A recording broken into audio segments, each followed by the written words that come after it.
Hello, ladies and gentlemen. I have finished with yet another PowerPoint tutorial. This is hopefully the last one of the 4 I had to make, even though I made it as the second whatever.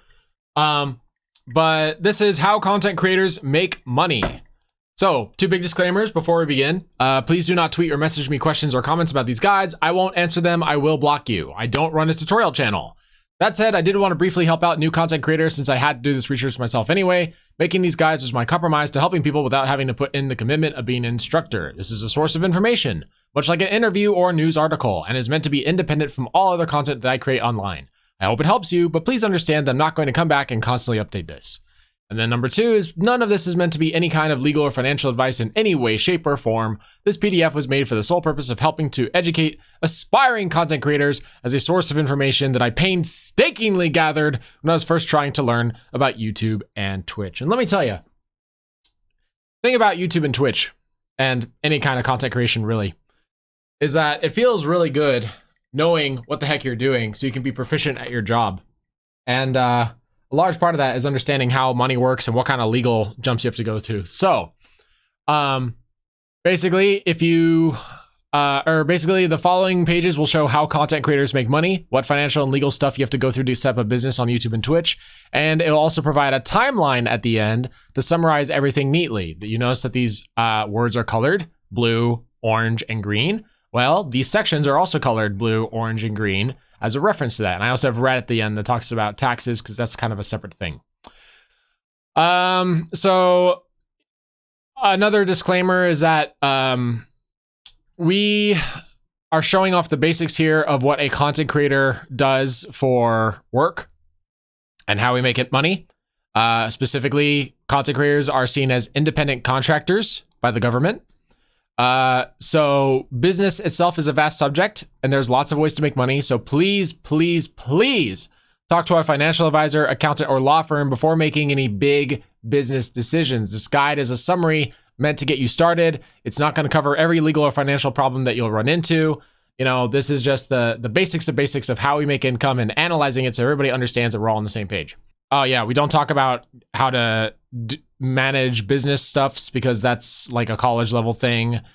And yeah, that's all it's important. Okay, so where does our income come from? So the most important thing to know about making money on YouTube and Twitch is that content creators don't get all of their income from a single source. There are multiple sources of income that are often referred to as pieces of a pie, and the entire pie is the total income that you receive for your work. The pie pieces are the following: monetization and ads, subs, gifts, and donations, crowdfunding platforms, affiliate programs, brand deal sponsorships, merchandise, and side business.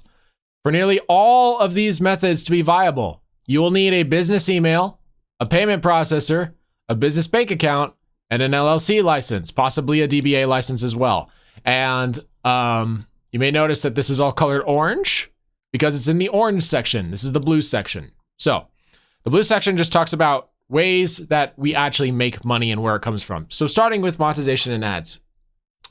When people think about money on YouTube or Twitch, this subject is usually the first thing that comes to mind, right? Because everyone talks about the big monetization gig or whatever. And when a YouTuber or streamer gets enough followers or subscribers, they can sign up to partner programs such as Twitch affiliate status or YouTube partner program under Google AdSense, where they're allowed to run ads on the content that they create. In return, the content creator is paid for each person who views or clicks on the ad. Note that YouTube will still run ads on your channel even if you're not a partner, but you don't get paid. So yeah, ads, you know, reaching that 1,000 subscriber mile benchmark is something that a lot of people really look into. But the unfortunate truth is that doesn't actually make you a lot of money. In fact, it actually is the smallest source of income for most content creators, with average payments being about $1 to $5 per 1,000 views on a video, which varies based on RPM. RPM is actually going to be showed up on your Google AdSense account, and also Twitch's ad service account as well. Basically, not all channels have the same amount of value. Value is determined by a lot of things. Part of it's basically what kind of audience you built up, what your audience consists of, how much your audience will engage with your content, and how often they click on things you recommend to people.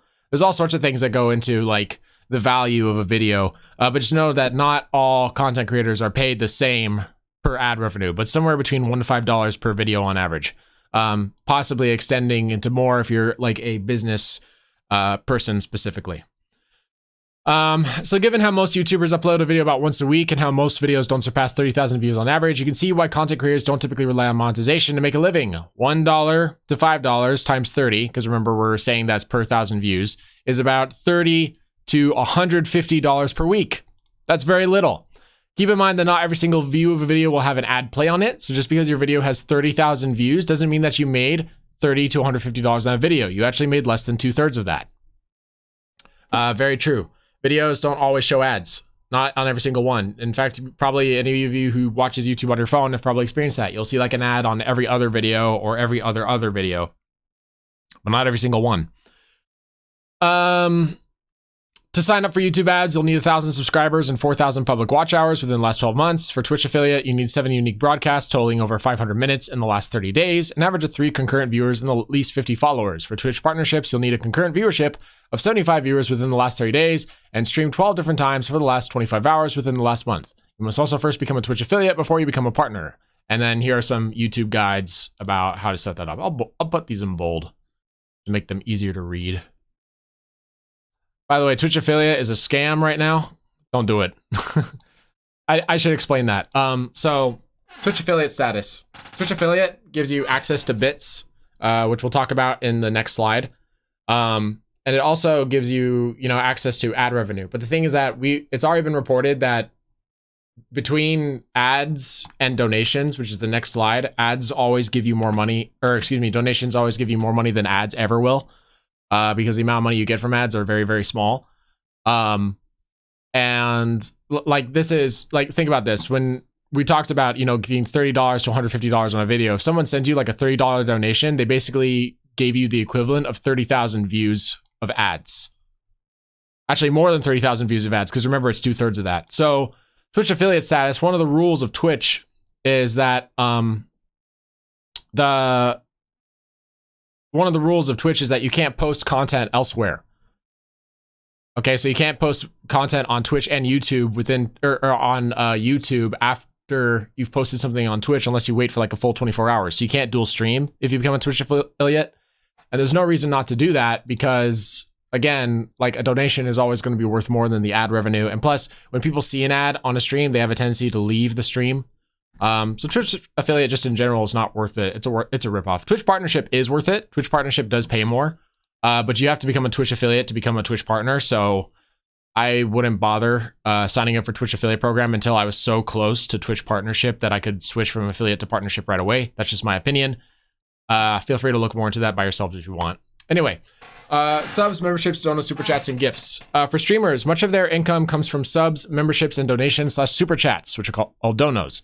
Both of these are ways in which a viewer will try to directly support a streamer that they like to watch. So subs / memberships are monthly payments made to streamers in exchange for accessing more content on that streamer's channel. That can include specific emotes in the chat, access to member-only streams, subs, stuff like that. Subs and memberships typically have tiers or different quantities of rewards based on the amount viewers paid for the sub. For example, tier 1 might unlock emotes for 3 months, while tier 2 unlocks emotes, badges, and other member streams for $9 a month, etc. Donations / super chats are single payment tips that a viewer gives directly to a streamer as a show of support. There's not much of a reward in exchange for donos other than allowing viewers to send a streamer a highlighted message. It's the same as tipping a guy who plays music on the side of the street. Remember to say thank you to your viewers if they give you money in the form of a donation or a super chat. It's a very big sign of support. Twitch has a second type of donation called bits. Bits are a digital currency that viewers can buy to donate to streamers on the Twitch platform. This is what we talked about earlier. Note that half the cost of bits go to Twitch and Amazon, not the streamer. Only Twitch affiliates and partners can get access to bits. Lastly, there's something called gifted subs on Twitch or gifted members on YouTube. All this is, they're the same thing as subs, memberships, they're the same thing as subs and memberships. The only difference is that someone will buy it on someone else's behalf. So basically the bonuses like having emotes for a month or badges for a month and member only streams for a month basically is something that someone gives to someone else. And you, the streamer, also has the right to give that away as a gift if you want in a lot of cases. So say that I am doing like a contest and I'll be like, hey, an award is like a tier sub or whatever. And I can make that one of the rewards. Basically, that means I can give someone else the right to have advanced access on a channel or a stream, and all the bonus features that come with it. And I, in exchange, am the one who pays for it. So that's all that is. Subs are a natural part of Twitch affiliate and partner programs, so their sub platform is mostly set up for you when you make a Twitch account. Memberships require an extra step to get started. Here are the steps for memberships. Here's the steps for super chats. And even though you don't need it because it's part of this is part of how Twitch is built, they're very strong. They have a very strong pay culture.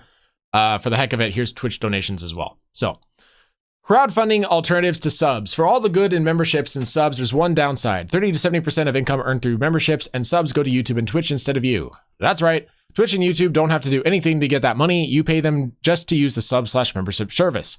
Also, the more you earn, the more you have to give back to YouTube and Twitch. So, some people see this as unfair and will use crowdfunding sites such as Patreon and Ko-fi or video on demand platforms to keep more of the money that they earn. Each of these come with their own pros and cons.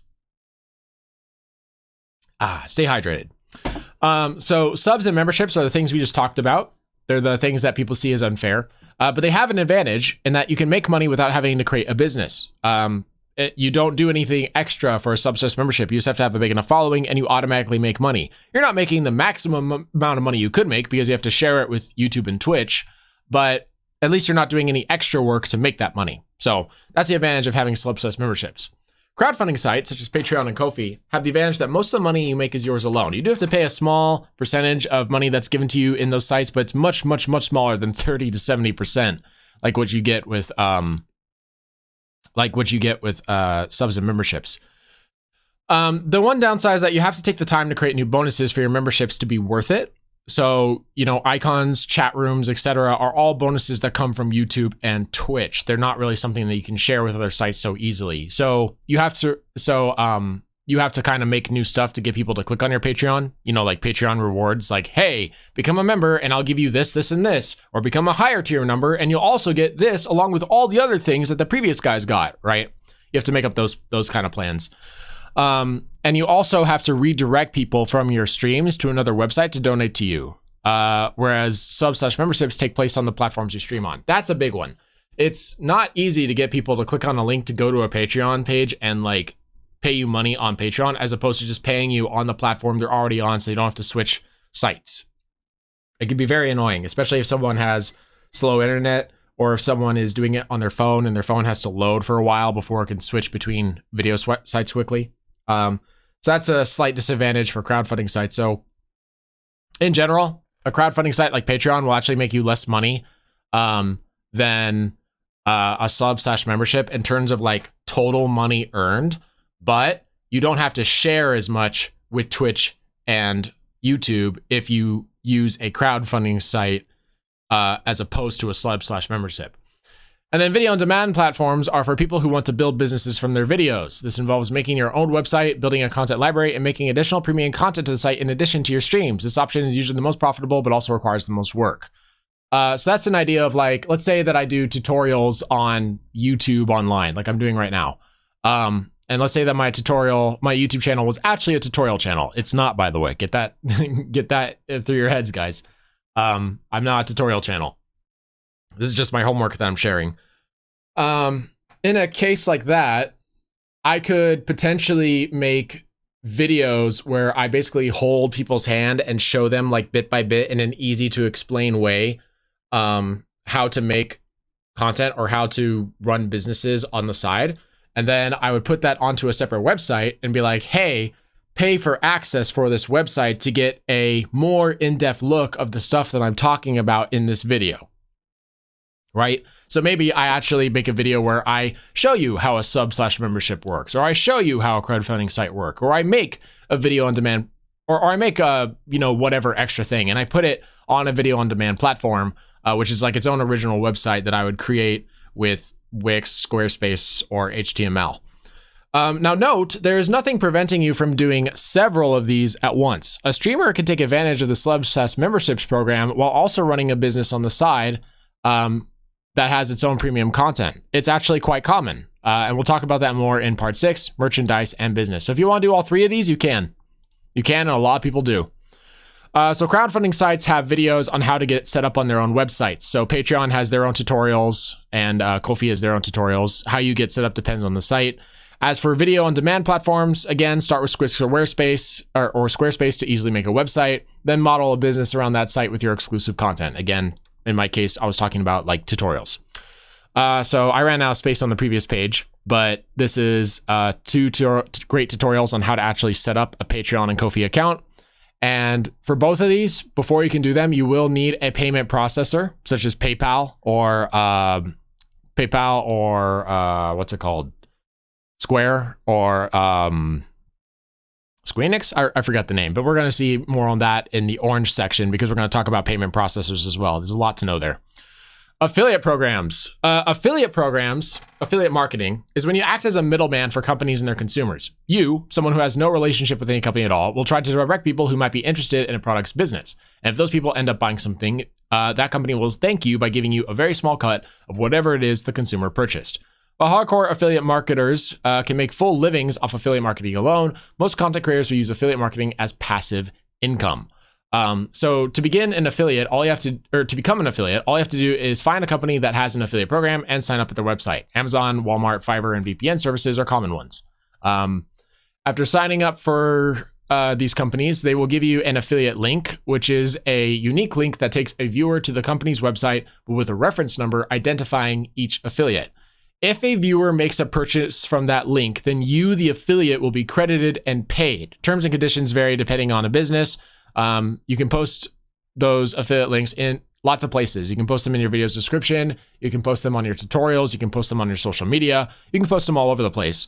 But a key term here, why I underlined it, if a viewer makes a purchase from that link, the thing that the viewer buys doesn't necessarily have to be what the link is advertising. So let's say that I am advertising the microphone I'm using, right?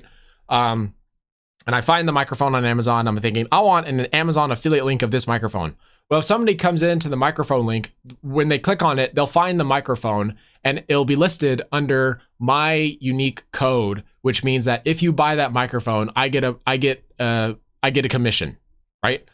But if they afterwards are still in Amazon and they buy something else, or maybe they don't buy the microphone, but they buy something completely unrelated, but they're still got to Amazon from my affiliate link, I still get a commission for those things, even though they're not clicking on the microphone or even though they're buying other things other than the microphone. So basically, if anyone buys anything from the affiliate link, regardless of whether it's what the affiliate link is displaying or not, you earn a commission. So it's a good idea to set up affiliate status with something that's relatable to you. A gamer can advertise PC specs, a cook can show off kitchen knives, etc. That's just to get people to click on the link, because remember, if they click on the link and they buy something, anything, it's a win for you. So here's a video example about how to set up Amazon affiliate memberships, right? As an example. Why would I put as an example? Here's a video example about how to set up memberships. I don't need to say example twice. Note that it's required by law for you to tell people that you are an affiliate if you recommend an affiliate product online. So basically, if I'm advertising a microphone, I have to tell people that I'm getting paid to advertise the microphone. I have to say that. It doesn't matter if I say it verbally or say it in writing. It just has to be obvious. Okay. Brand deals. This is a big one because there's a lot to talk about. It can be a big source of income for content creators sometimes, but it's also kind of a mixed bag, as only people who have business communication skills typically do well with this sort of thing. So brand deals and sponsorships are when a company pays you directly to advertise and promote a product or service at length on your channel. These can be long-term or one-time contracts. So if a company liked your advertisement, they may come ask if you want to do a one-time contract again for a separate deal. When getting a brand deal or sponsorship, you have to go over several large contracts that cover what you can and can't say about the project, what you'll get paid, how the product should be presented, when and what liabilities you'll incur if you don't follow the rules. Companies will single out brand deals / sponsorships to content creators who can bring value to their brand. Companies also take a risk when they let outsiders advertise their services, as the content creator will be representing their business for better or for worse. This means that content creators who act professionally are more likely to get brand deals than those who act unprofessionally. I've seen many, many stories of people who wanted to set up sponsorships but weren't able to because their social media was filled with like inappropriate stuff. And it wasn't inappropriate stuff as in like bad. It's just inappropriate stuff. And like there's some VTubers out there who wanted to get brand deals but couldn't because they have a lot of sexy stuff on their social media. That's their professional social media. That is how a lot of companies will judge you, because again, you're a social media influencer, and they didn't want, that adult contract to represent their brand. They just didn't feel comfortable with it. So just keep in mind that staying professional and long-term is good if you want to work with brands. And also keep in mind that brand deals, while they do bring you additional income, it's not like you have to have a brand deal or sponsorship set up in order to make money in YouTube or Twitch. It's not an insignificant amount of money, but it's not like the biggest amount of money that we use for one of these 6 sources of income. Got it? So what's with the sometimes? Great question. Brand deals and sponsorships can often result in underpaid services due to a lack of experience in the field. And no, I'm not talking about your time on the internet.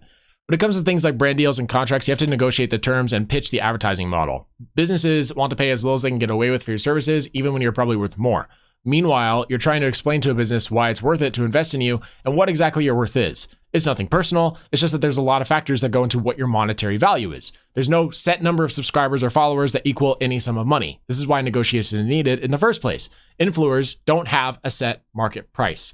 So, if you want to sell yourself to a brand deal, you have to really know what your business is, what your content is, and how it relates to whoever it is you're trying to sponsor, right? There's a lot of gamers out there who want to advertise gamer keyboards, and they'll come up and say, hey, give me stuff. And that's the wrong attitude to have. Remember that you're trying to promote another business, you're trying to help another business, and you're trying to prove to another business that you're actually capable of helping them in the first place. So again, that's another part of that professionalism.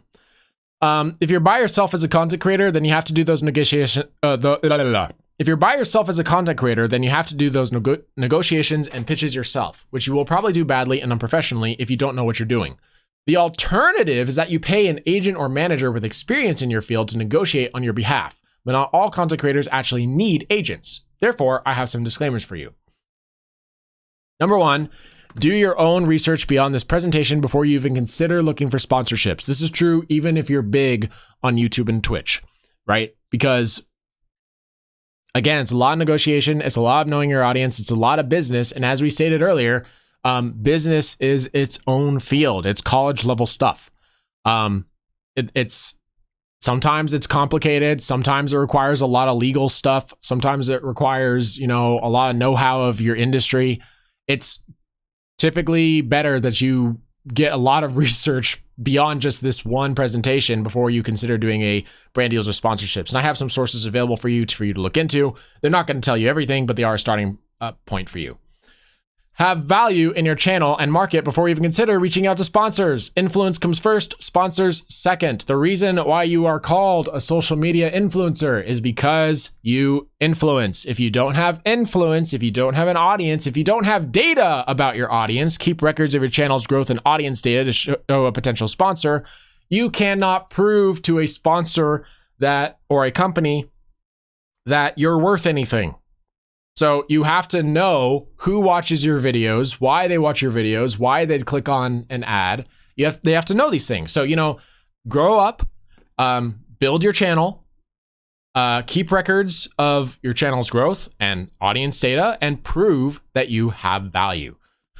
Do not accept a sponsorship right away just because they offer you something quickly. Typically, it's an undersold deal with fine print. You might get locked into a task that's a massive pain in the ass for you. Don't do it. Understand that your value is not just the size of your following. You have to offer services too. Make packages and media kits. Packages are ideas like, you can show off like the type of content you make, and you can put different price points of how much you offer. Because when somebody uses a social media group like a YouTuber or a Twitch streamer and says, hey, I want to advertise my product for you, typically that business has a set budget for how much they can actually spend on a social media influencer. And they want something that's efficient and cheap. And that's to be expected. Everybody wants something that's efficient and cheap, right? So by having different packages, you can show them like, hey, I don't know what your price range is. And you're not going to tell me your price range because you want to compare me to a bunch of different people. But by having these packages, I'm showing you that you have a selection to choose from. So you can choose one of these selections and you don't have to worry about price because I offer a lot of stuff, right? Yeah, and again, the size of your following doesn't matter. It's basically the direction you have to build with your business. Do you know your business? Can you make like a really good, 15-second pitch to somebody, or 30-second pitch to somebody to be like, hey, this is my business. This is what my business is about. This is how my business supports your content or like whatever you're trying to sell. Support me, and you will also benefit from it. So there's even people who just start out on YouTube and Twitch who have proof that they will grow, who have proof that they have a direction for their content. And if they're good enough at it, even new people can get involved in brand deals and sponsorships if they want to. But again, do more research before you get involved, and hire a manager or agent if it makes sense to. Oops. Okay, so how to get a manager or agent? This is a big question because no one ever answers this. So a manager or agent is someone who handles the business aspects of another person's operations. This include getting concert locations for singers, negotiating contracts, invoicing, and getting brand deals for influencers and content creators. In short, they take care of business law and communications so that you don't have to. They free up your time so you can focus on tasks that you want or need to do. You will not need a manager right away, and depending on how you run your channel, you might never need one at all. It depends on how you model your business around your content. Do you need to make a lot of emails? Do you regularly do brand deals? Is your work overwhelmed by a bunch of minor business things that you would rather not be doing? Do you frequently need to file contracts and legal documents? If so, you may want a manager to help you handle all that.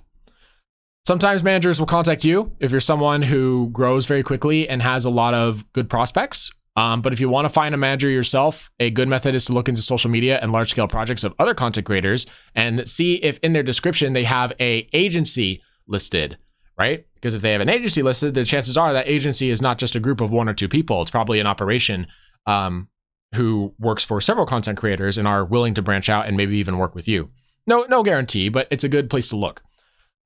So here is actually an interview with two content creator managers. These people actually manage for a content creator on YouTube, and they have a nice long, like half-hour long interview where they tell you all about that. It's a very good video.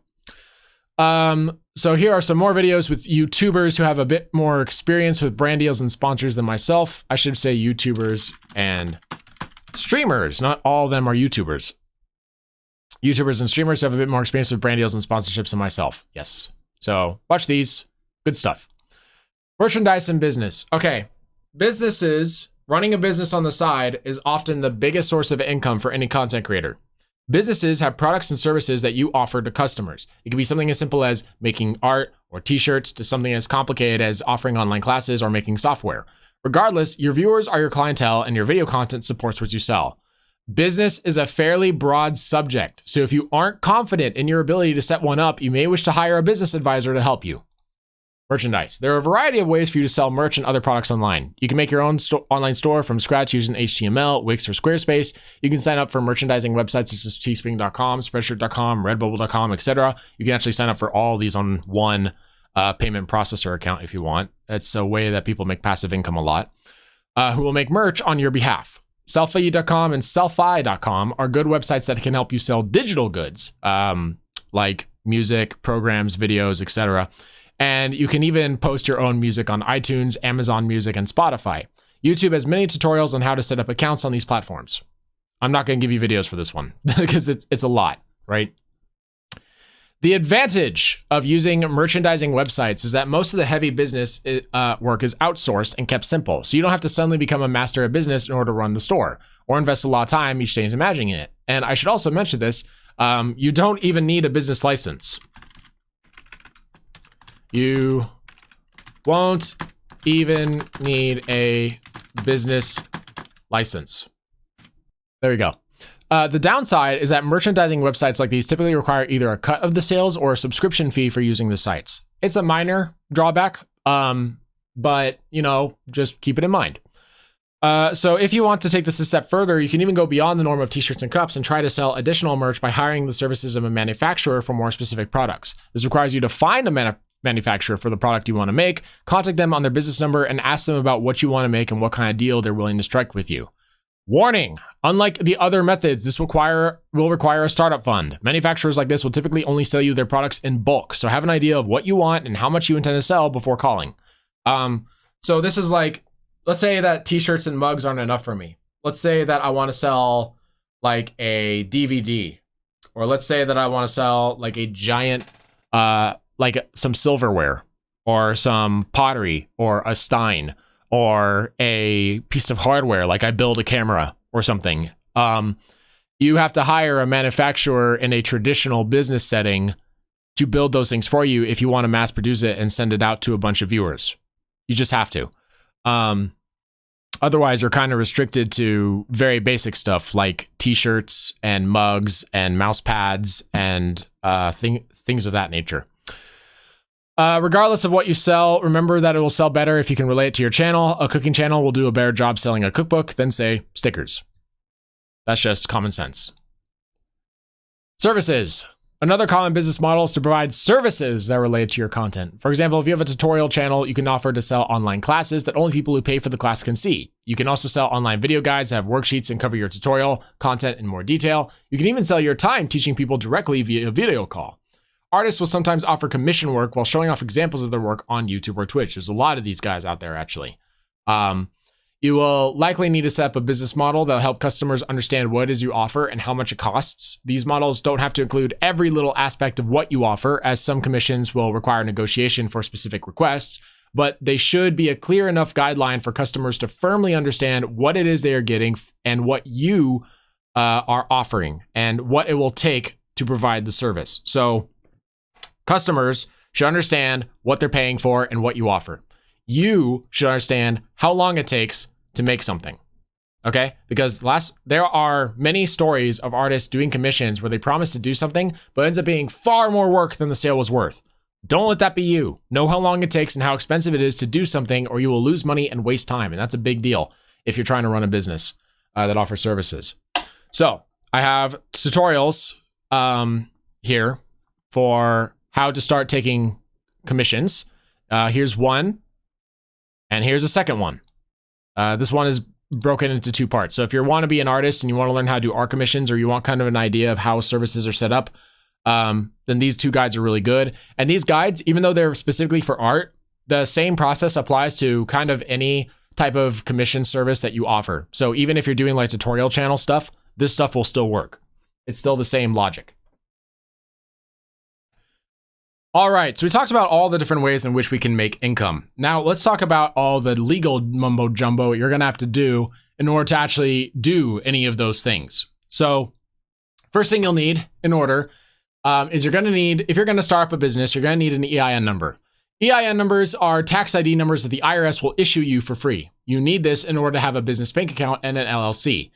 This is how the IRS knows how to tax you. Note that sometimes the process of getting an LLC will include obtaining an EIN number.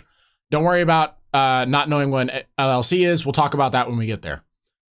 DBA is a doing business as license or a trade name. It's a license that allows you to run a business under a name that is different from your real name. So for example, if my name was Bob, I'd have to call my business something like Bob's Burgers or Bob's Pizza. But if I wanted to call my pizza place something like Italiano's, I cannot do that legally without a DBA because people cannot send a check to Italiano's.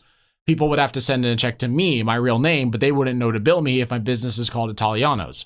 So a doing business ad license allows me to do business under different names. So if someone writes a check to Italiano's, then they would actually be writing a check that Bob could actually collect. You only need a DBA if you're going to run a business in addition to streaming and you want to use your channel name rather than your real name for your side business. So decide whether or not you'll actually need a DBA before getting an LLC. Do note that some business banks accounts and some LLCs actually require you to get a DBA depending on what state you're in. We'll talk about that when we get there as well. LLC, limited liability companies, are one of several types of small business models that your business can register as. Having an LLC license protects your personal assets, such as your car, house, or personal savings, from being taken away in the event that your business gets sued.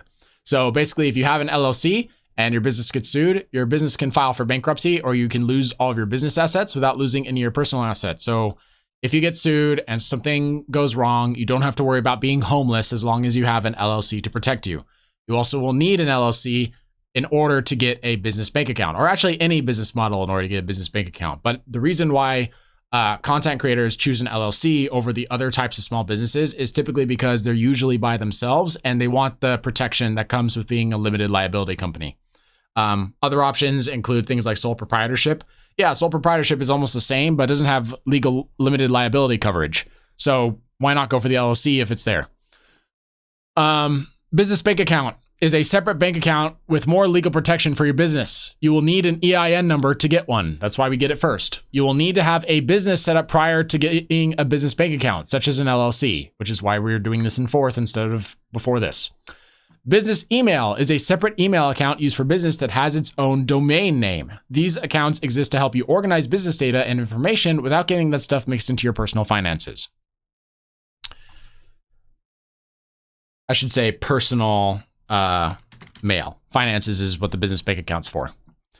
Payment processor. These are third-party companies that are authorized in the processing of credit card transactions between sellers and buyers. You need these to make money from subs, donations, affiliate links, and certain branding websites. Popular payment processors include SePay, Stripe, and PayPal. Stripe, that's the name I forgot earlier. Okay, so first off, how to apply for EIN number. EIN numbers are tax IDs that the IRS uses to tax your business. EIN numbers are required to have a business bank account and business licenses. To get an EIN number, you must do the following. Just follow these directions. They're really clear cut. You go to this address. You just click apply. You pick LLC and the number of members in the LLC, which is just you. So you pick one. Pick the state where your business is located, basically wherever you're going to be working. Fill out the rest of the information. It's real simple stuff like your social security and a bunch of other things. And then when asked how to receive your EIN confirmation letter, choose to receive it online because mail takes several weeks to arrive, but online will give it to you pretty much instantly. Note that sometimes the process of getting an LLC will include getting an EIN. So it could be that you can get away with skipping step 1 if step 3 asks you to get an EIN number as part of the setup process. And we'll talk more about that when we get there. So how to get a DBA. If you want to run a side business without using your real name, such as your streamer or YouTube name, then you'll need to get a DBA license, doing business as. To get a DBA, you must do the following. Go to the Hall of Records in the county that you are in. Yes, you have to leave your house. The Hall of Records is a government-owned office that basically their whole shtick is that they just keep a record of every single business in the county. That's it. That's their whole job. Choose a business name for your DBA. It can be anything you want. Just make sure that no one is already using that DBA name in your county. The computer in that office is a government database that will cross-reference your DBA name for you. Also, you cannot use an official name. Like you can't call it part of the military. You can't call it IRS. You can't call it a name that makes it sound like it's part of a government agency. When you cleared and they give you permission and they say, yes, that name is available, you pay them a $26 registration fee. You will receive your DBA registration sheet stamped with a county seal in purple. Get 2 copies, one for you and one for the bank, because you're going to have to give your business bank account one of these copies. Take that registration sheet to your bank and open a business bank account under your new DBA name. Not all banks support business accounts. Find one that does. You will, should also mention, you will want to get an LLC before this step. Yeah, sorry. The reason I wrote it down at step 6 here is because I actually copied this from my business college classes. This is like basically homework assignment I got from a professor many years ago. So I had to edit it a little bit specifically for YouTube and Twitch.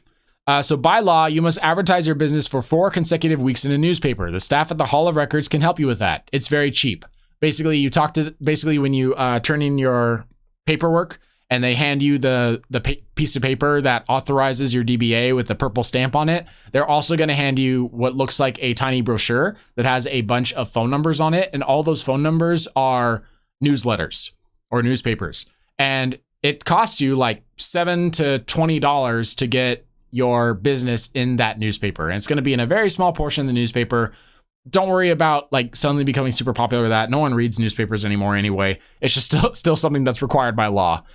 So anyway, after the 4th week, you'll receive an official notice of your advertisement via US mail, meaning that after 4 weeks, your business DBA will be actually official and it will be in place and it will stay operated for 5 years. So basically your DBA is active for 5 years, and after every 5 years, they say, hey, they send you a letter The Hall of Records will send you a letter saying, hey, do you want to keep this business name?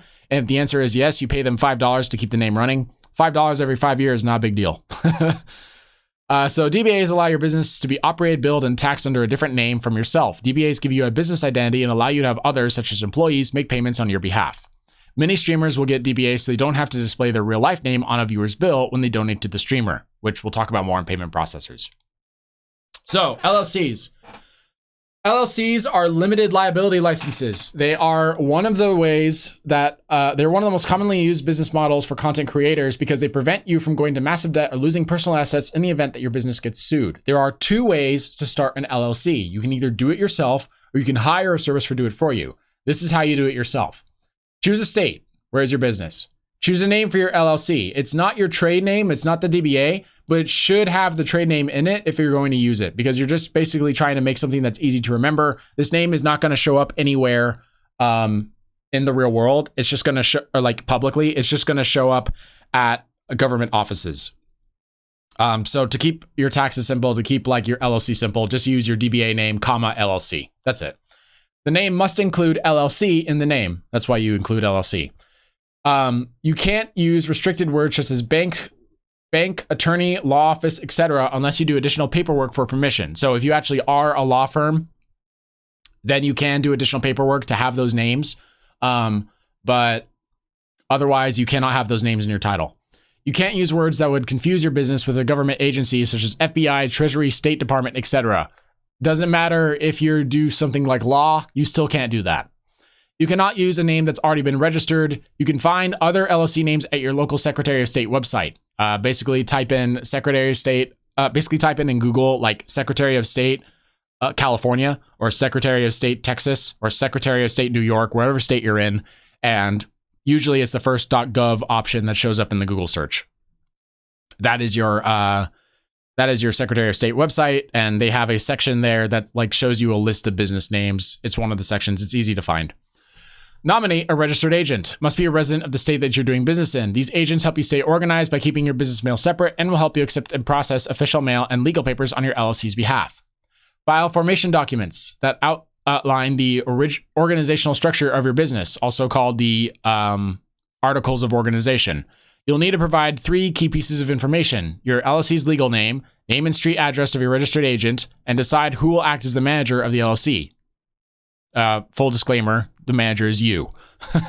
The manager could be a member managed where all members of the LLC manage the company, or it could be manager managed where individuals are appointed to manage the LLC. I'm never saying that sentence again. Step 4 will require you to send a one-time payment to the Secretary of State, which is around $40 to $500 depending on what state you live in. So if you live in Texas, it's really expensive. It's like $320. If you live in California, it's $70. And I forget where the rest is. But again, the Secretary of State's website, these are the guys you pay to file the documents. And they have instructions on the website of where to send the documents to. And they also have a map that shows you how much it costs per state. So don't worry about that. It's all on the Secretary of State's website.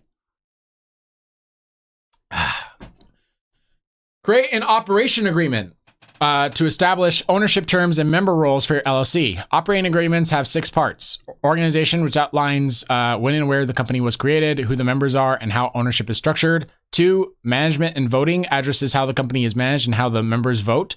3, capital distributions cover which members financially support the LLC and how funds will be raised in the future. 4, distribution outlines how the company's profits and losses are shared among the members. Membership changes describes the process for adding or removing members and if or when members can transfer their own ownership shares. Dissolution, which explains when and how the LLC may be dissolved. Whew, that's the last part. I should probably say and dissolution, but actually, never mind. And then lastly, get an EIN number, which you did at the very beginning, and chances are it's just going to be part of the process. So here's a video guide on how to do that in more detail. By the way, operating agreements, if those sound complicated to you, a lot of places will have free operating agreements like Truic, how to start an LLC. Operating agreements basically look like this. So basically they'll say the name of the LLC is adopted effectively when it was made. It's a limited liability company under laws of blank, and blank is the sole member, which is you. This is for a single member LLC, assuming that there's only one person who owns this business, assuming that person is you. assuming that person is the streamer / content creator. And they basically say, formation, they'll show you the sections, management and voting, capital contributions. Most of this is already typed for you. The part that you care about more than anything else probably is basically distributions, which is basically the idea of how you get paid as an LLC. And typically when you're a single member LLC, you can set up your distributions to say that all and any profits and losses shall be allocated by the member. Distributions may be made to the member as determined by the member unless otherwise provided by applicable law. Basically saying that, it's your LLC is going to be basically treated as a secondary business account, meaning that any money you take out of your business, you have absolute freedom to take the money out of. You can pay yourself whatever you want. Anything you earn is yours. So here's the second way to get an LLC, and it's a lot simpler. It's how to get LLC via a hiring service. To hire a service, the second way to form LLC is nearly identical to the first. So it's the exact same steps. The only difference is that you hire a company to form most of this stuff for you. So the company will act as a registered agent. They'll file your articles of organization for you. And they will typically have an additional fee that you have to pay them in addition to the fee that you have to send the Secretary of State. So yeah, and that fee goes for about $50 to $150. So hiring a company will also give you privacy by withholding your personal name and address from the LLC's contact information. Remember that when you set up an LLC, you are a public entity. You are a business that is in part of a registry. But when you have a company set up for you, your company is registered by the hiring service. So if a government office needs to come complain at you for something, or if someone tries to send you mail, I remember when I started my DBA and I posted in a newspaper, I'd get a bunch of ads in my mail that's basically hey, would you like to do some collab business services with us? We sell pens. It's no, I don't want to do that. Back when they did that, it was very annoying. So if you hire a secondary business like this, then that won't happen to you because the address those people get directed to is the LLC, not you. So yeah, withhold your personal contact information. Hiring a company will charge you additional fees on top of the basic fees used for forming an LLC and registering with your Secretary of State. While getting an LLC yourself will cost around $200 to $500, hiring a company to help you will cost around $350 to $950 in exchange for the extra benefits of privacy and accessible agencies mentioned above. And this is a fantastic article about how to set up an LLC. And I believe one of these is actually related to Twitch. Is actually related to streaming. Well, there's a link to that in here. So just read this. Go to this website. It's fantastic. It'll give you links to hiring services that are very reliable. It will give you more information about LLC if you want a step-by-step holding your hand guide because you're still kind of nervous after reading this tutorial, right? It gives you some fill in the blanks. It also gives you free operating agreements. That's where I got this operating agreement from. So yeah, fantastic stuff. Let's see. So when and why do I need an LLC exactly? Well, when you earn enough from your channel to cover the cost of the LLC, you should get one. Remember that the cost of issuing an LLC to the Secretary of State is $40 to $500 per month, depending on what state you live in. So basically, if I live in Texas and Texas costs $320 to file for the Secretary of State, then when my channel, be it for YouTube or for Twitch, is making me $320 a month, then I should file for an LLC. That's when you do it. So from the previous page, you learned that LLCs are important for keeping your assets safe from lawsuits, but you also learned that LLCs take a fair bit of work and cash to properly set up and maintain. This begs the question, why exactly do I need to get an LLC? The short answer is that you don't ever need to get an LLC to do business, but LLCs are highly recommended for 3 reasons, and we talked about some of these reasons before. 1 is protection of lawsuits. 2 is that other companies trust businesses that have LLCs and are more likely to partner with them. So if you want to do brand deals and sponsorships, or if you want to do collaborations with other businesses, then you're going to want that LLC because it's a big shiny beacon that attracts businesses because it's a sign of professionalism. And 3, having an LLC means that banks will give you business credit. And business credit is also very important and something we'll talk about when we get to taxes.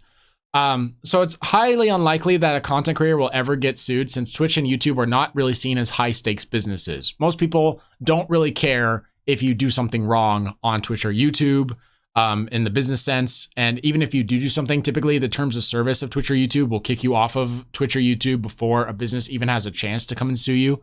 So getting sued in YouTube and Twitch is extraordinarily rare to begin with, but it's not impossible. So, some content creators will wait to get an LLC only when they intend to branch out into an actual online business or partnership rather than just work within affiliate programs and outsource merchandising.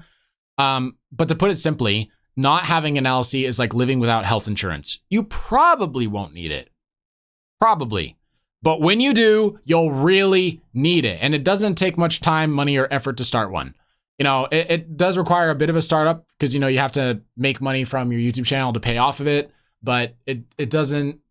So I guess these two paragraphs sound a little contradictory, but it doesn't take much effort to set one up. Basically, just set one up. It's easy. You can have a business maintain it for you. It's worthwhile. It's what every other Twitch and content creator on YouTube and Twitch and Facebook are supposed to do. So business bank accounts. Business bank accounts allow you to keep your business finances separate from your personal finances when earning income or paying for business expenses. This is extremely important for organizing taxes and tracking business transactions. You need a business banking account if you intend to do this for a living. Even if you intend to do this for a hobby, you should get a separate banking account, like a separate business banking account. Business accounts allow you to enable various transactions such as credit card payments, payroll, and vendor credits. You will have to have a business established before you get your business bank account. So if you don't have an LLC, if you don't have a sole proprietorship, if you don't have anything like that, you cannot get a business bank account. They're made for businesses only, and they will check. One of the things for setting up is that they check to see if you have a business up and running that is currently active. Business bank accounts come in a variety of forms, but what you'll need first and foremost is a business checking and savings account. Checking accounts give you business credit and allow you to buy things on behalf of your business, while savings accounts give your business a place to hold money so that you don't need immediately. Money that you don't need immediately. I'm gonna drink some more tea. There we go. I can talk again. Business bank accounts are not available at all banks. Check with a bank first to see if they offer business account services. Wells Fargo, Bank of America, and Chase are 3 such banks that offer business services, though they aren't the only options out there. You set up a business bank account by filling out an application, which can be made either in person or online depending on the bank you file with. I typically prefer to do it in person because remember, if I have a DBA, you have to send that paper that has the purple stamp on it to them regardless. And you can mail it or you can send it in person. Doesn't really matter. I just find that sending in person is faster, because otherwise you have to wait a few weeks for the approval. Some banks offer business accounts with fees. Some of these fees can be removed if you meet certain terms and conditions. For example, Wells Fargo's big condition is that if you have more than $5,000 in your business bank account, they'll leviate the fees. Basically, they'll remove the fees that you have to pay monthly for running the business bank account. And those fees aren't much. They're like $18 a month. So, it doesn't cost much to keep a business bank account rolling. If you have a DBA, file it with the bank account when you go through the bank application. Some states require a DBA to open a business bank account. Oh, and I skipped this part. You can ask a bank about their business structure, if there's a cost, and if there are bonuses for getting a business account. Chase Bank, for example, will actually give money to people who open a business account with them, because business accounts are really good for economy. The more small businesses that are in the country, the healthier the country's economy are. So banks love small businesses. Government loves small businesses. They will do everything in their power to help you when you're stuck trying to figure out how to run a business or how to set up a business account, because they love the taxes you bring them. So a business bank account like Chase will actually sweeten the deal sometimes by giving you monetary rewards. And they'll say things like limited time offer, but they'll bring back those offers all the time. And oftentimes those rewards are significant enough that they'll actually pay off your LLC. Like if you were in Texas and you spent $320 on an LLC, sometimes by setting up your business bank account with Chase or with some other bank that offers like a bonus for getting a business bank account, they'll actually pay that off entirely, or even more so. Because, if it's like a $320 bonus from Chase or some other bank and you're in California and you only paid $70, then you just made money by making a bank account. So that's a plus. So while filling out an application, you'll need to have already obtained the following: an EIN from the IRS, which again is either part of the LLC setup or just getting the EIN by yourself. Bring some sort of ID, such as a driver's license, passport, etc. a business license for an active business that was filed with the Secretary of State, such as your LLC or sole proprietorship or what have you, and your articles of organization, which is again part of the LLC setup. Business mail. Business emails and personal emails have only a few differences, but they matter for businesses. They help you collect information about buyers. Buyer information is saved, so it's recoverable in the event that your account goes down. You get 24-hour tech support for a business account. They look more professional than personal emails, so other businesses and customers like them. Again, if you want to attract sponsors, you can use this as leverage. They come with their own domain name, which allows you to have an email account that's specifically yours and named after your business. Kind of like if you do a setup with Apple, and the email that Apple will give you will be like business at Apple, right? That's a domain name. So you can have a business named after your YouTube channel, or you can have a business account named after whatever your DBA is, or whatever your domain name is. It doesn't have to be after your DBA. So for example, if I'm Italianos, I could just call me, I could just use something like a domain name of best pizza ever. It doesn't have to be my DBA. They cost a small monthly fee to keep active. Google Workspace costs $5 per month. It's not much, so just pay for it. They allow you to keep your business email and personal email separate. Business account, this is a big one. This is the big reason why we get business emails or secondary emails, because we absolutely do not want these two mails to mix. Because if you buy something on Amazon, you know that you're going to get flooded with like Amazon advertisements. But if you buy something that's like business official, like it's something that's part of your business setup, then I can't say that you won't get ads, but you'll get less ads, and it's going to be easier to find business emails when they come to you and when they relate to you. So business accounts give you control over users who are on your account. For example, if a Google Doc is put into the business account, the person who put the doc there can't take it away. If the doc is put into a personal account, they can take it away. And again, that's something that's Google Doc specific, but it's good to know if you're working on a project that some rando can't just take the project off because he thinks you're done with it, or because he's mad at you or whatever. Number 9, access to a business account is typically restricted to your business and can't be used just anywhere. So you don't have to worry about someone using your account inappropriately, since it's something that you can restrict to a workplace. And this will show you how to set up a business email. You don't typically need a business email if you're going to do nothing but streaming. Business emails are typically more useful if you're really business minded. So if you intend to start a business from the very beginning, like you intend to sell coffee, or you intend to sell tutorials, or you intend to do marketing and social media and brand deals and sponsorships right from the get-go, then a business email is worthwhile getting. Otherwise, you might not need it. So, do I need a business email? Well, you'll need a business email if you're going to run a business, if you sell commissions, if you collect customer data, if you send company messages to customers, if you intend to do business with other companies, including brand deals and sponsorships, if you have customer support for your business. You do not need a business email if all you're going to do is streaming with donations and subs, if your business is done entirely through third-party business sites such as Teespring.com or Amazon Affiliate, because again, you don't even need a business license to sign up for those. If all of your collaboration projects are personal or hired rather than professional or based on an official contract, such as getting a friend to help you make a music video as opposed to making an official contract between yourself and a producer to make a music video that you both share profits from. Note that even if you don't get a business email, you should still have a separate email for your personal and business use. Even if the business is a side hobby, most streamers who don't run a side business don't use a true business email, just a secondary one. So here's a video about how to put up a business email or email on your YouTube channel. There you go. There's a nice little tutorial that shows you how to hook that up real quick. So, payment processors. This is the big one. This is the one that confuses people the most. This is the one that I had to put the most research in. This is the one that made this take so long to release. So, payment processors are third-party companies that are authorized in the processing of credit card transactions between sellers and buyers. You need these to make money from subs from Twitch, Facebook, donations from Twitch/Facebook, affiliate links, and certain branding websites. You do not need a payment processor for YouTube because YouTube earns all of its money from Google AdSense. So whether it's something like Super Chats, whether it's something like just regular ads, Google AdSense works in such a way in that you sign up for Google AdSense after you hit your 1,000 subscriber mark, and then you get sent a monthly check. Whereas in PayPal, donations are just kept into an account and you can pull money from that account whenever, right? So again, one is that you get sent a monthly check from Google AdSense. The other is that you have what's essentially a secondary miniature bank account held by Stripe or PayPal, and that money just sits there until you pull it out into your bank account, okay?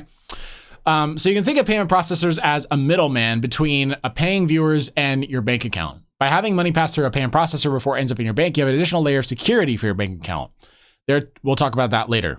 There are two types of accounts you can set up for payment processors, personal and business. Ideally, you'll want to set up a business account, as a personal account will require you to display your real name and email on a donator's bill when the payment goes through. So for example, if I'm using PayPal and someone sends me $5 as a donation on Twitch, when they receive a bill, the bill, if it's under a personal account, will show my real life name because I have to use my real life name to set up the PayPal account, and the email that I used with the PayPal account, and possibly the PayPal ID number. If I use a professional account, a business account, then they see whatever I list as the business name. And the business name has to be a legal business name. So the business name that you set up for a business PayPal account or a business Stripe account is going to be your DBA. And that's one of the reasons why you need to consider a DBA very early, whether or not you need one. Now, business accounts are also less likely to be flagged when multiple payments occur per day because they expect lots of transactions to occur. Business processor accounts will also come with some additional features such as developer tools, online invoicing, reoccurring billing, marketing packages, are such tools that make organizing your income from your business easier. Note that you do not need a business license in order to have a business account unless your business is not the sole proprietorship or LLC. You can convert a personal account into a business account later if you don't have a business set up yet. You'll need an official trade name if you want you to name yourself something other than your real name in your business account. And this shows you how to set up accounts with these three platforms that I provided here. There's also a platform called Square that I didn't look into that apparently is comparable with PayPal and Stripe, but SCPay is going to be an interesting one. So not all payment processors are created equal. Some are better for traditional business and others are better for streamers and content creators. SCPay is the best payment processor for streaming. It's made by Stream Elements, which is a business dedicated to helping streamers. SCPay won't show your name to viewers on their bill regardless of whether or not you use a personal or business account. So if you want a personal account for SCPay and you don't want the bill to show your real name, and you don't want to get a business license, SCPay is a good option if you're going to use it for streaming. Unfortunately, it's not available in all countries, and it can only be used on streams for, Twitch, Facebook, or anyone who's not YouTube. Other uses such as Patreon, affiliate marketing, and merchandising will require a different payment processor such as Stripe, because the way that SCPay works is that SCPay will only work as a payment processor when you are online. It works as part of OBS Studio. So if you're offline and you're making money on SCPay, then SCPay will freeze your account because that's a violation of their terms and service. They're only active when you are streaming, okay? So just keep that in mind. So if you're gonna use SCPay, I highly recommend it as a streamer. It's very reliable. It doesn't freeze as much as other accounts. It's definitely better than PayPal or Stripe in terms of like safety and efficiency, and it also doesn't cost very much money. It takes a very, very, very small amount of money compared to Stripe and PayPal, who take about 2 to 3% of everything you earn. But again, it only works on streaming. So if you want to set merchandising on the side, if you want to set up affiliate marketing, if you want to set up a Patreon account or a Ko-fi account, you're going to have to get a PayPal or a Stripe account on the side. So Stripe is a nice middle ground between streaming and traditional business. If you're a streamer and SCPay isn't available where you live, consider Stripe before PayPal, as it's made for e-commerce.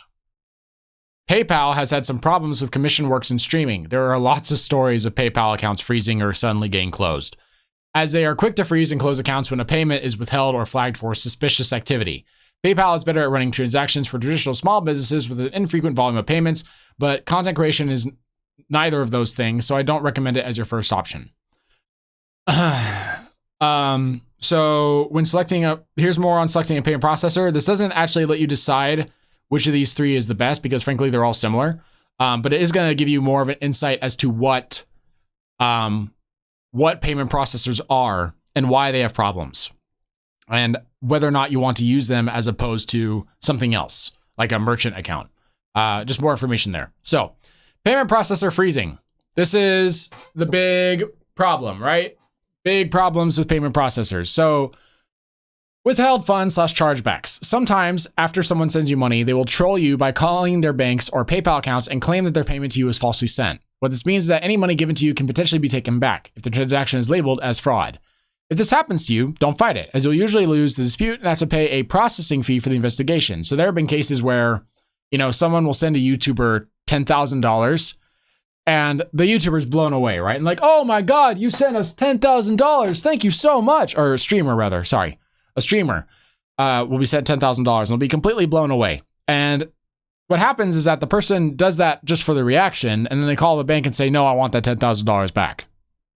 I did not approve of the transaction. This was not me. Someone else hacked my account and gave this person $10,000. I don't even know who this person is. And the bank isn't going to question it because they always side with the person who used the processor. They always side with the person who originally owned the money. So what happens is that you will have $10,000 in your PayPal account or something. You'll be like, oh, wow, I have $10,000 now. I'm going to do so well. And maybe they'll go out over those 2 months and spend some of that money, or maybe they'll take that money and put it into their bank account. And then suddenly PayPal will come in and they'll say, hey, that $10,000 wasn't actually approved. You have to give it back. And you'll be like, what are you talking about? I already spent it. And that's not good. It's a bad thing when it happens. So the best way to deal with withheld funds and chargebacks is to keep all money you earn from a payment processor in your payment processor account until 60 days pass. After 60 days, a legal regulation called the statute of limitations occurs, making it impossible for an individual to reclaim money that was left unintended for that long. So after the statute of limitations take place, you can transfer the money from your payment processor account to your bank account where it's safely and officially yours. So basically, if 60 days pass after someone gives you like that $10,000 donation, then even if they call their bank and go, oh, I did actually send the transaction. Oh, they're lying. The bank will be like, well, you waited way too long to tell us. I'm sorry, man, but you can't take that money back anymore. It's against the law. It fell under statute of limitations. So just keep the money safe. And some of the ways you can get away from causing this problem to happen to you, some of the ways you can prevent it from happening, is to set up your streaming service to not allow for donations that go above a certain amount of money. So that will not only prevent you from getting huge amounts of money that you then have to pay back, but also prevents PayPal or banks from doing large investigations in the event that someone sends and recalls like a ridiculous sum. Like if someone sends you like $50,000 or $10,000 or whatever, it might actually get police action, right? Because by their claim, they are making the claim that that money was stolen from you. You, of course, can prove them wrong, and you're not going to go to jail because you're not someone who stole their money intentionally. In fact, you didn't steal their money at all. They gave it to you, and they're being little shits by basically taking that money back after giving it to you just because they want to see you do a reaction. But what that means is that your frozen account can potentially be terminated because they'll think that you're doing unlawful acts. And remember, PayPal is really lazy with handling legal disputes with money in this way. They prefer to just close the account and not deal with it. Or the account will stay and it will unlock eventually, but the unlock process takes longer because it's undergoing an investigation. So instead of your account being locked for like a few days, it'll be locked for like a few weeks. And that sucks, especially when you need PayPal or a payment processor so desperately in order for you to make money. That's a really big blow. And God forbid they close your account in that time and you end up losing like 2 months of income. Because remember, if you're keeping your money in your bank account for 60 days to make sure that statute of limitations takes place, last thing you want is 60 days of money just disappearing. That's 2 months worth of work just going down the drain. So, you know, keep up a save up fund. Be careful with how much money you accept from an individual. There are alert services for streaming from something like Stream Elements that will have blacklisting. Blacklisting is basically if you get an email chain of someone who did a fraud claim on you, because remember, you keep the email in your receipts for money that gets sent to you, even if they take that money back. You can use the email on that receipt to blacklist them, preventing them from ever sending you money again in the future. So basically, you prevent them from sending you false funds, you ban them from your account, and then you're safe again. So here's a video on that subject. No, if using Google AdSense for YouTube Super Chats, YouTube Super Chats, you get paid the same way as a payment processor. They accept credit cards from viewers, and they accept PayPal money from viewers. In the event that withheld payments occur in this way, those payments will be deducted from the earnings of the following month because it's a monthly payment. So if I have like a guy do, like some asshole send me $5,000, right? And then he calls back that $5,000, I don't have to worry about that because even though Google AdSense will send me a check once a month, which is like once every 30 days, because it's money that consistently comes to me no matter what, and because there's a very high chance of me getting more money in the future, they're not going to send me a bill asking for money back. Instead, they'll just deduct that money from the next month. Like they'll take care of it for you. They'll take care of it for you. The only time they'll ever send you a bill is if you suddenly stop a Google AdSense account when someone does a callback. Like you're not going to get a check next month, so that money's still up in the air, so then Google will ask for it back. Or if the money that they send you is so ridiculously large, like it's $100,000 or whatever, in which case, first of all, Google AdSense has their own flags for that sort of thing. When you have an unnaturally high income setting, you can request it to be withheld. And you can also just straight up ask, I believe they also give you an option in Google AdSense that allow you to withhold money for up to a year. So you could basically say, hey, instead of paying me every month, how about you pay me every other month so that the statute of limitations takes place? Yeah. So because unlike payment processor, AdSense sends you monthly checks and don't act as a secondary checking account like PayPal does. So there's less risk for the company and there's more time to make adjustments. Very good. So last thing we need to talk about for law stuff is the S-Corp conversion. Yay! Most of you will never see this, but in the event you do, congratulations. This means you made it. So we learned that LLCs are good business models for content creators, but there's one last thing you need to know about it if you're intent on doing content creation for a living. The S-Corp.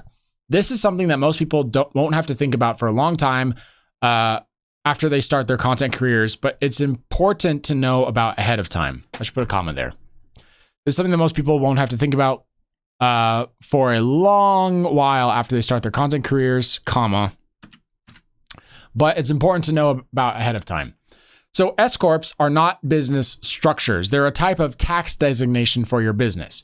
If your business makes at least $6,000 in profits and an additional $20,000 in annual distributions, aka if you make net worth of $80,000 a year, then you may want to change your LLC into an S-Corp. So LLCs pay owners paid distributions and employees with paid salaries. These two forms of payments are taxed differently. If you own a single member LLC, you as the owner are taxed with both employment tax and are taxed with both employment tax and income tax, even though you earn money through distributions alone. If your LLC becomes an S-Corp, owners can be seen as employees. That means that income you earn will come to you as both a salary and a distribution. The salary is still subject to both taxes, but the distribution is only subject to the income tax. So what this means, bottom line, is that if you make enough money for your LLC, then changing your LLC to an S-Corp will save you some money on taxes. And to clarify, getting money as a salary and distribution does not mean that you're getting more money from your S-Corp. It doesn't mean that your money is like paying you, it doesn't mean that you're like doubling your income. It's the same amount of money that you've always been getting. The main difference is that it just counts now as both a salary and as a distribution instead of just as a distribution. And I didn't mention this, and I probably should, that when you set up an S-Corp, you have to give yourself a fair salary instead of just taking whatever money you want from the business bank account. Yeah, so basically when you set up an S-Corp, you're treated as an employee, and because of that, you have to earn a salary. So basically, you have to set up the business in such a way that you pay yourself. Does that make sense? So basically, if it's an S-Corp, or if it's a regular LLC, you can take money in and out of your business account as you want. Watch, you can't put additional money in the bank account yourself. Like you can't take money from your personal account and put it into a business account. That doesn't make sense. Any money that goes into your business account is money that you get from like, from like sales or from viewers or from donations, marketing, whatever. But money you take out of the account is completely up to you. When you set up an S Corp, you have to pay yourself a salary. And the salary is negotiable. You can change it several times a year. So, you know, if you have a salary and you're making more money in your S Corp and you're like, wow, my whole corporation's making more money. My business bank account's getting fatter and fatter, but I'm not making any more money myself. I want to negotiate my salary again so I can have more money in my salary. And again, if you're a single person S Corp, then the person you're negotiating with for your salary is yourself and the IRS. Because basically you have to tell a business that you're still earning like a fair amount of salary for what your job is. And because this is very much a volatile occupation, that's a very loose rule. So you can pay yourself a pretty significant salary through an S Corp conversion while at the same time reducing the amount of taxes you take in. So with all that said and done, let's take a look at a quick financial timeline that summarizes everything we just learned. So number one, start your channel. When you think you produce regular and consistent content on your channel, set up a business or secondary email. Immediately when you do this, set up donations with a payment processor under a personal account. But if you're streaming anywhere that's not YouTube, but only if you're streaming anywhere that's not YouTube. Otherwise, wait until you have a business for a business account. Then, once you get 1,000 subscribers for YouTube or other requirements for ad revenue, so get 1,000 subscribers for YouTube or fulfill other requirements for meeting ad revenue requirements. That was requirements twice. Then you can monetize your content.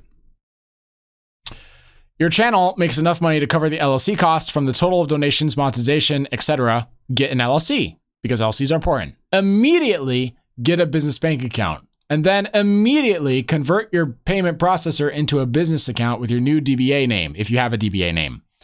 Immediately sign up for affiliate programs and merchandise services after making a business account on your payment processor.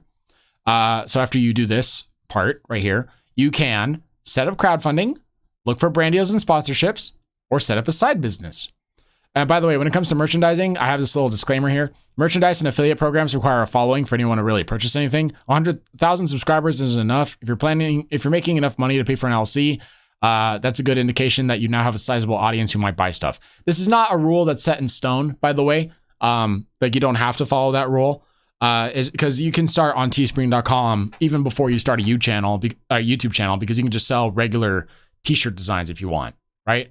But just if you're trying to make merchandise that's specifically for your YouTube channel, where your YouTube channel actually takes place and helps out, then in that case, the influence for your channel won't be big enough if you just have 1,000 subscribers. You're going to need more than that because getting people to buy stuff off of YouTube is pretty hard because people expect everything on YouTube to be free. So anyway, you can set up these side businesses as you wish, crowdfunding or brand deals or side business or all the above. And then after earning around $8,000 per year, consider converting to an S Corp. Again, you don't have to do it. Some people prefer to have the financial freedom and don't think it's a big deal to have to pay more in taxes. It depends on the individual, but you know, this is something you consider. But if you make it this far, congratulations, you are making a serious living as a content creator. You're making some big time money. Last things last, taxes. So there are a few specific things to know about taxes, some of which are unique to content creators. Note that this information is meant to be educational. It's not meant as legal or financial advice, nor does it teaches you how to do taxes in general. Ask your accountant for help if you need it. Nor does it teaches, nor does it teach. YouTube content creators are not employees of YouTube. They are seen as independent contractors who do their business off of a 1099 form. You'll need to file the 1099 form with the IRS. This is why you need a business bank account, so they can use the EIN number to basically tax you appropriately. All income from YouTube, affiliate programs, or any other source are all taxable incomes that you need to report to the IRS by law. This is true even if you're just streaming as a hobby. All any equipment that you purchase for your content is tax deductible so long as you can A, prove in the appeal that the purchase was necessary, and B, prove that the deduction was within reason. I should change this to a PowerPoint and then change this number to 5.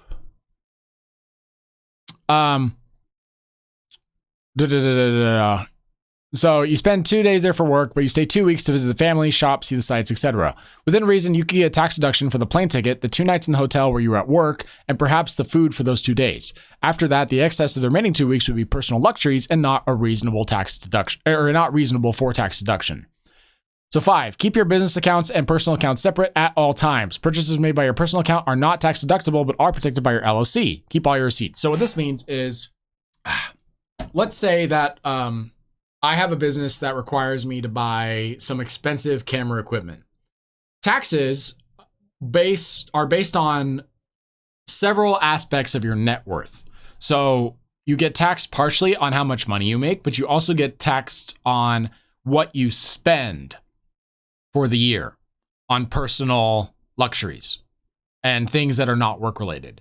So if I buy like a $3,000 camera, the tax on that camera is probably going to be like close to $200. If I buy it with a personal bank account, like it's my camera, then I have to pay that $200 no matter what. But if I buy it with my business account, then I can actually write off the extra $200 for that camera as something that's tax deductible because it's something that I claim that I need for my business. And I can prove within reason that, yes, this is a tool that I use to make YouTube videos, right? Now, the downside of that is that if I buy something with my business account, it is not protected by my LLC. So in the event that I get sued, if I bought that camera with my personal account, it would be protected by the LLC. But if I bought it with the business account, it is considered business property and is vulnerable to being one of the things I could lose in the event that I get sued. Because just because you're sued doesn't mean you're going to lose just money. It could be anything of monetary value. So they could take away the camera, they could take away the business, they can take away the money that's in the business bank account. They cannot take away the camera if I bought it with my own personal money, but I absolutely have to pay the taxes if I buy it with my own personal money. And you can use something that you buy with your personal bank account for your business. That's considered like bringing your own pen to work. That's considered like just working with a donation or decorating your desk in your office, right? It's not considered illegal.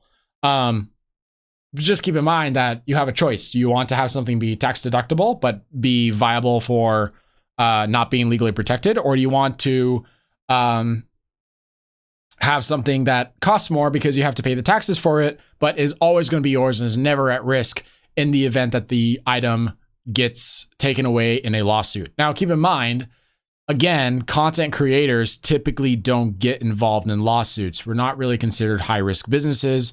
So us getting sued is very, very, very rare. And when we do get sued, it's usually because either we messed up big time or it's not actually us that got sued. It's our business that got sued because we started a business on the side, but we did something improperly. And then the business just gets sued for something completely unrelated to Twitch or YouTube, right? And that's another case in which you can get sued and where the LLC would kick in and protect you. So just keep that in mind. So if you own a business, you're taxed twice, once for yourself and once for your business. This is not true if you have a single member LLC. Single member LLCs and sole proprietorships are seen as individual accounts, and any amounts above your expenses go to your personal income taxes, so you only pay tax once. The IRS sees single member LLCs and sole proprietorships as individuals. They do not separate individuals and company from each other because there's just not enough information there for it to be worthwhile. So I'll leave you off with some quick little thing on taxes below. Keep in mind, none of this is tutorial on actually how to do your taxes. It just gives you information that an ordinary tax firm may not offer you if they don't know anything about content creation. Keep in mind that YouTube and Twitch streaming is a fairly new occupation. You know, it's barely, actually, I don't think it's even 20 years old yet. Yeah, it's not even 20 years old yet. So just keep in mind that if you're working with like an older accountant or an older law firm guy, they may not have any idea about anything related to content creation or streaming. So this is just some extra information for you to know that you can help explain, and they can help you out with that in the mid round. So this is the end. If this helped you out, consider subscribing to my channel. I don't give YouTube or Twitch tutorials, but if this did what it was supposed to, you don't need them anymore. I butchered that. Well, anyway, I have other PDFs on these subjects. Hardware setup for content creation is going to take me a while, so I'm not going to make this for a few months. Same with software tips for content creation. I'm still learning this myself. How to create content, though, I already made that one, so feel free to check that out. If you want to get the most recent versions of any of these PDF guides, they're posted in the description of my most recent video uploads on my YouTube channel. So go to my YouTube channel, go to most recent video and uploads, look in the description. The newest version of these are listed there. I also have a series on my channel called Level Up, where you can see how I grew from whatever I was into what I am today. It's kind of like an autobiography that I left behind for the sake of education. My channel, here's a link. Note, please do not tweet or message me questions about YouTube, Twitch, or business. The entire point of these PDFs is so I can avoid these questions while helping you out. I'm not a tutorial channel. Thank you very much for watching, ladies and gentlemen. I hope you have lots of success in your YouTube endeavors, be it financially or for fun or for just growing your channel. Whatever your goals may be, I hope you grant them. And I'll see you all in the next video, whatever it is. Chances are it's not going to be one of these tutorial videos. Bye-bye.